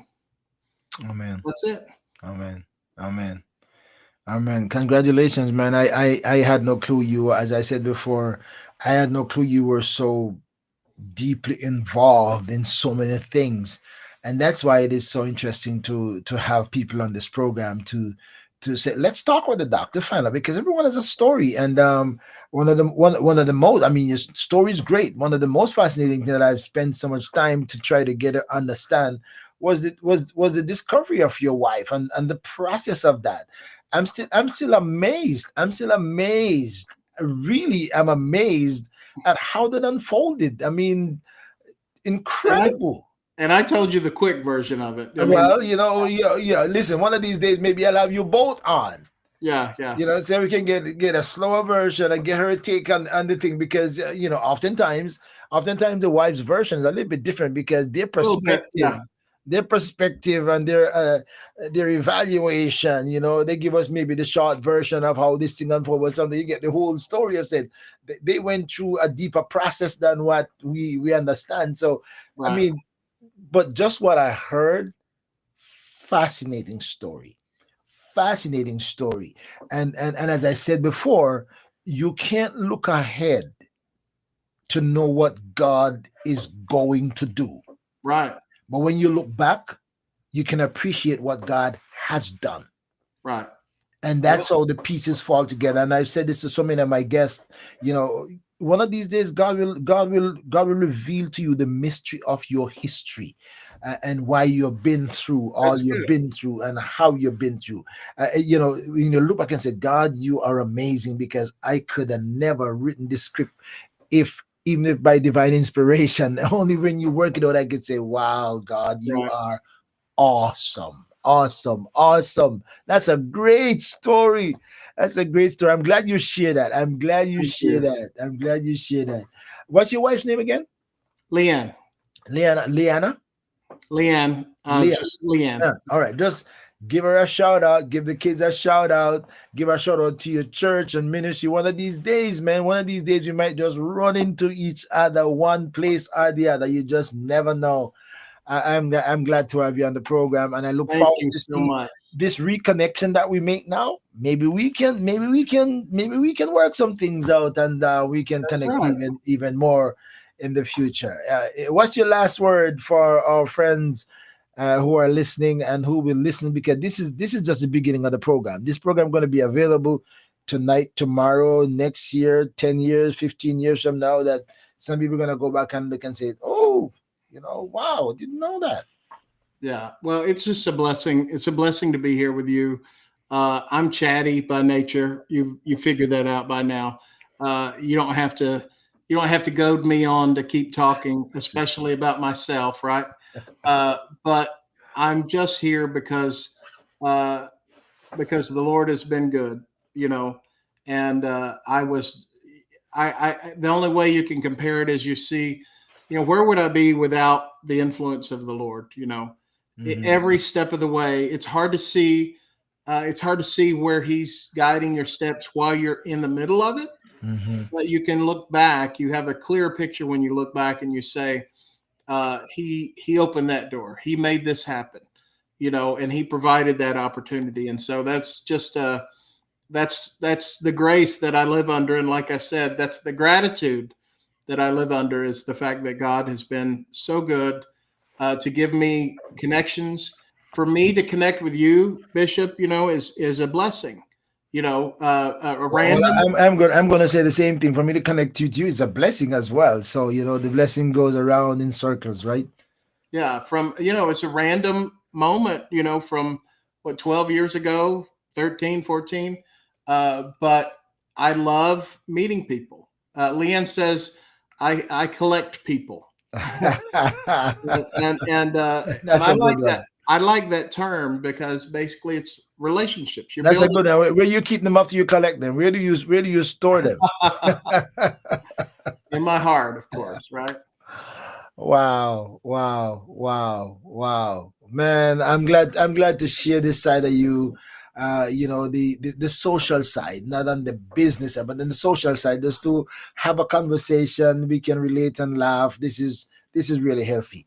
And may God bless you, man. Whatever you do, and may make you successful, and may you change a whole lot of lives and integrate a whole lot of people into the kingdom of God. Because when they've come through the process, and they take time to come through the process, to be developed and to be assimilated and to be involved, you know, that is huge. That is huge, because by the time you get there, they have sent down root. They are sent down root, and Right. they are most likely to grow and to bring forth fruit. So blessings to you on the next steps and every aspect of the next steps program. I like the thought, and I like the construction of the next steps. I hope that some people who are still in pastoral work, or who in that kind of ministry, will learn something from just listening to that, and glean something from your the structure of your next step thing. I like the thought of the next steps. I'm getting the older guy now, you know, soon be out of pastoral work. So, I'm not going to be in the position of developing the next step things, but we'll see where the Lord leads and what He'll have me to do. If it's even simple to hear people's story, that they can be an inspiration and blessing to others. But man, God bless you. And Bishop, can I say one thing before we sign off? sure, you can say anything. You can say one thing, two things, or three things, as much as you want. Just one last thing.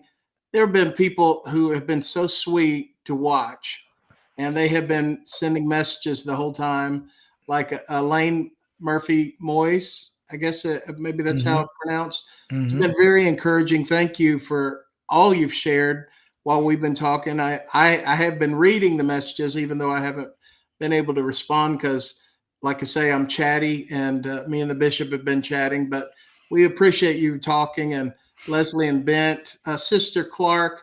It's so good to hear from you. Just saw her just a few weeks ago, and I'm trying to see if there's anything else. Jacinth Powell, thank you for watching, and Herman Bailey.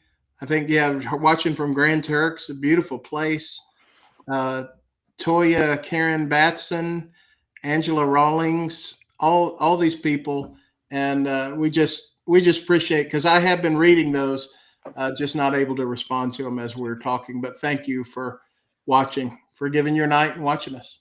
All right. Well, thank you again, my friends, for joining us on another Let's Talk with the Doc. I'm excited to have Pastor Hamby with me. And by the way, this program is not the end of it. When we close out tonight, it's not the end of it. It's going to be fresh and live.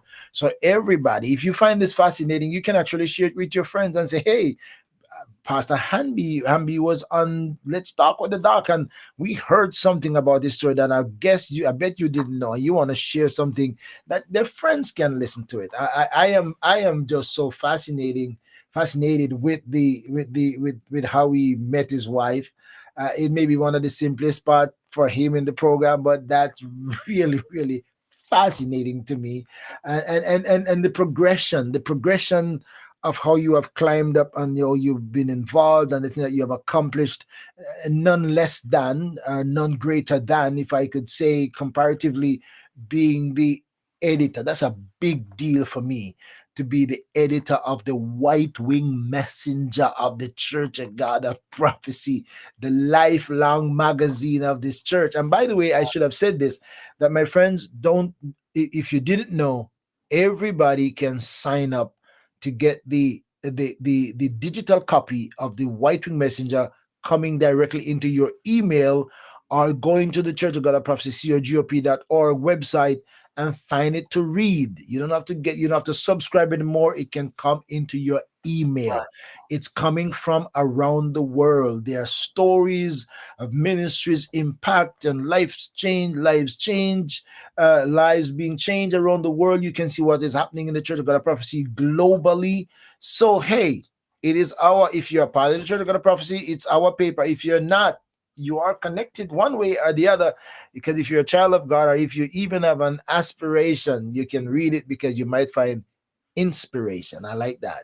All right, I like that. You might find inspiration. So congratulations again on your journey, my friend, and the thing that you have accomplished, the lives you have touched, the impact that you have made. Congratulations. You're not done yet.